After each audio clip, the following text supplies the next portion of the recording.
Mapagpalang araw mga kataba. Yung galing ka sa kainan, busog ka na-invite kang kumain, wala ka naman dala, pag-uwi mo, marami kang Sharon. Itong Sharon na to, di ba? O, tingnan nyo naman mga kataba. Nung hindi na magluluto si Mama Taba. Tapos, luto lang natin yung iba. Ito kasi tulad nito, ang dami niyang sauce ng spaghetti.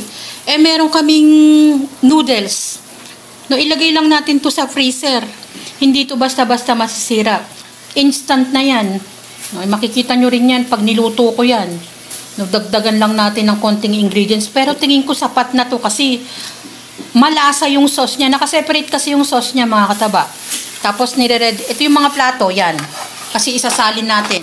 O ilan yung platong kinuha ko dahil iba-ibang klase ng putahe yung ibinigay. Di ba napaka-generous nung may birthday? Kasi ang ano niya, panuntunan mga kataba, wala nang masyadong tao, wala nang masyadong kakain, at sobra-sobra yung pagkain. Sige, i-take out nyo na yung iba. No? Ang daming ang pinadala eh. Katulad niya, lahat naman ng bisita may dala, tulad nitong lechon. O yan, may sauce pa yan. Pwede kong gawin na lechong paksiw kasama nito. Yan o mga kataba, yan o, lechong paksiw din yan. Dagyan mo lang ng Mang Tomas. Yan, dagdagan mo lang ng Mang Tomas. Yan. Tapos ito naman, Shanghai. Tapos ito naman ay chicken. O, chicken isang buo to eh. No? Sayang din na, ate dalin mo na to, sayang naman. Kaya nga sabi ko, ang daming ipinadalang pagkain. Pera pa ito. Yung spaghetti sauce.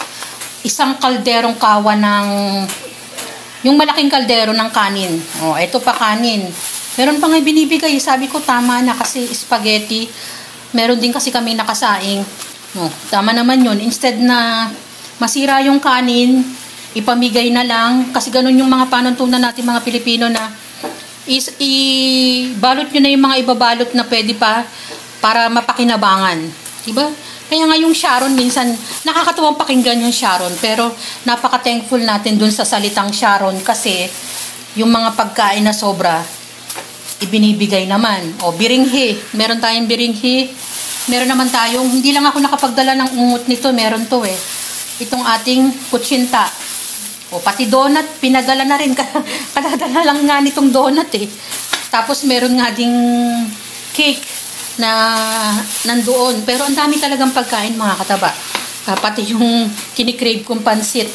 No, pero sapat na to, napakarami na nito. Sabi ko nga mga ilang ulaman, 2 ulaman, 3. No yan, iluto mo lang at meron ka ng instant na ulam, medyo mapapahinga si Mama Taba ng pagluluto. Basta't madiskarte ka lang na mama na alam mo yung gagawin dun sa mga leftover. Hindi naman kasi leftover talaga to eh. Yung talagang mga pagkain na sobra, lalong-lalo na ito. Itong naka-plastic na to, at saka ito. Itong mga to, yan. Hindi yan talaga leftover. No? At masasayang lang. Napaka-generous na may birthday. Maraming salamat kay Lucille. No, happy birthday sa kanya. Maraming blessing. Kaya nga, yung biyaya bumubuhos sa kanila kasi yung mga bagay na pwede naman na i-share nila at hindi siya nangingiming magbigay sa mga simpleng bagay. So maraming salamat sa pa-Sharon, sa blessing kasi ako naman yung tao na laging mapagpasalamat. Mapagkain man, kung ano man, tulong or what, yan.